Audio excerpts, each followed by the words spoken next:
Thanks to you guys, you really changed my approach to Faction Wars Hard, and I wanted to talk about that. Hello everybody, I'm Roadblock, and this is a Raid Shadow Legends video, and I wanted to give a shout out today to the THC 4818.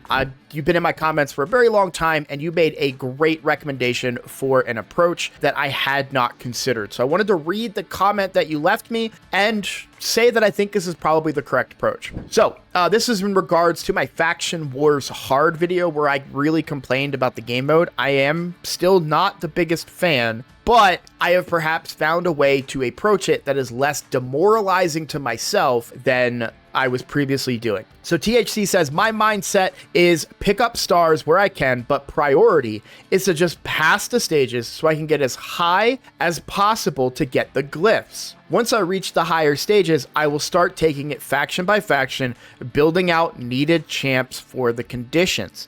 I just want to say that is a great approach and something that I really didn't think about. I know that sounds crazy, but tunnel vision is a thing, and sometimes you just get so hyper focused on, I have to get 3 stars, I must get 10 provokes with Prundar unbooked. It has to happen. I'm going to make it happen. I'm going to force this. And it just doesn't work, right? And it takes forever, and I get frustrated. I get annoyed. I spend 2 hours pushing, trying everything I possibly can to make it happen, and it doesn't work out. Listen up. I just got a new promo link that you can use to follow along with me on my latest free-to-play adventure and get a free Elenaril as well as 3 more powerful epics as you level up. Here's how to do it. Log out of Plarium Play and uninstall. Click the link in the description and register with a brand new email. Launch Raid and complete the tutorial. Go to your inbox and claim your first champ. Don't miss out on your chance to get Elenaril right after signing up, as well as Fayne,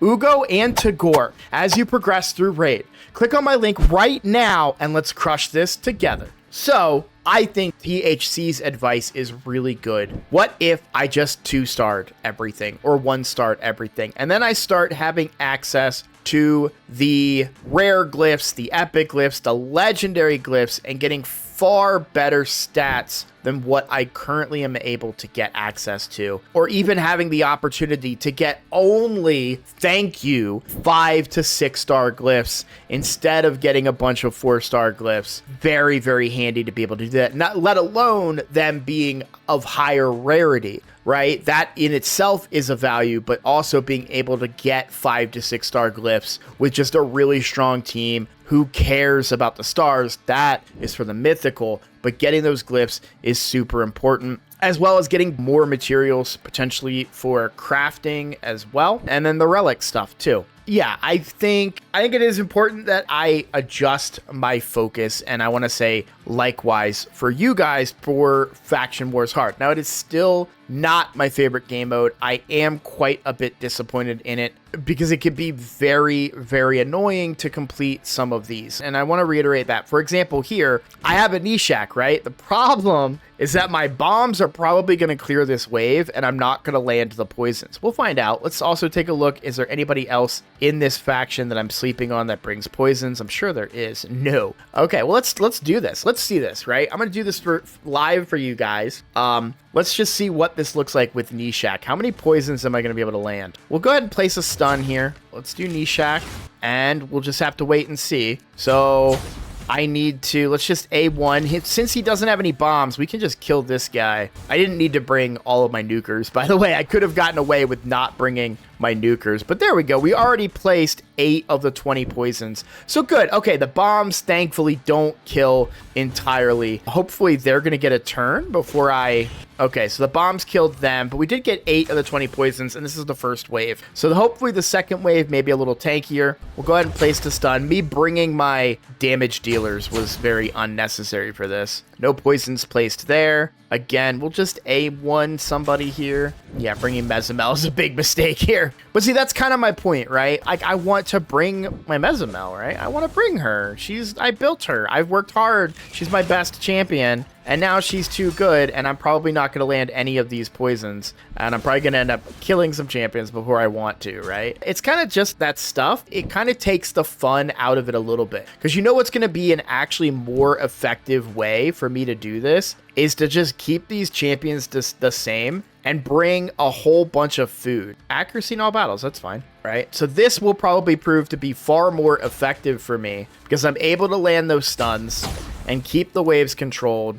We can place our bombs, which will become our poisons. Oh, we still got poisons on them, by the way. That's cool. I just saw that. I thought the bombs killing them might not place the poisons, but we still placed poisons there. Yeah, we only got 4 poisons out of that. But the great thing about my boy here, he gets to constantly place that stun. These guys don't matter. We're just going to keep trying to get these bombs to go off so we can get our poisons, because this is my only poison champion. Oh, yay. That's actually really good for me. Although the bombs might kill them again, but we do get an opportunity for more poisons potentially. Yep, there's some poisons. So how many did we get? So now we're up to 10. Okay, this guy's going to die here no matter what. So there we go. All right, rinse and repeat. Although I might not have my cooldowns now, which could be a problem. Yeah, we're a little short on cooldowns. We should be okay to keep them stunned though, just because of how this champion works.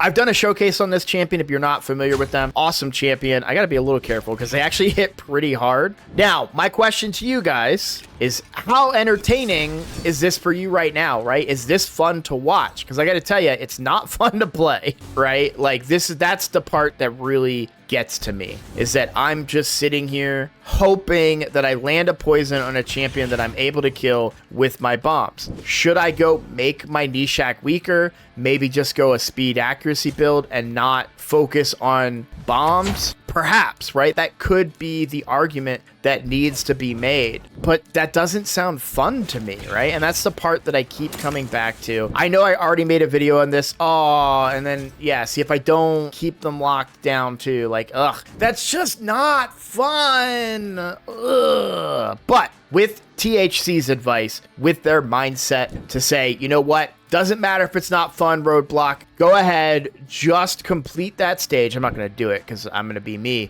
but just complete the stage, get through this, and come back later and then rebuild your Nishak to be a weak little person. I don't mean any offense to anybody like that. I just got trapped by my words. But if I want to make Nishak a weakling just so I can land poisons, I have the capability to do that. It's just not as much fun as having a really strong Nishak whose bombs can almost one-shot level 250 waves. So that's my point. All right, guys, a little bit of a shorter video, but I did want to give a shout out to THC. I wanted to say I appreciate that mindset. I think this particular level I can probably get done on a 3-star pretty reasonably. So we'll try that again. I don't even think I need to tweak Nishak. I think I need to get a little bit luckier. Maybe not A2 as much with my Bolent Freewalker there. But either way, thank you for that comment. That really changed my mindset quite a bit. So for the more difficult ones where I don't have a champion that's ready to do it, right? Like where I only have a level 50 Prundar who is unbooked and therefore only a 50% chance. Yeah, instead of waiting, instead of not progressing the rest of these, let's just get through this level. Let's clear it and then come back another day after Prundar is booked. Put that gear back on Prundar, have an increased chance of landing those provokes so that we can get through this with a reasonable amount of power. So great advice from you, THC, and I want to say thank you. I also want to say thank you to everybody for watching this video. If you are new here, please consider subscribing as it is the best way to support my channel. And as always, I look forward to seeing you all in the next video. Take care.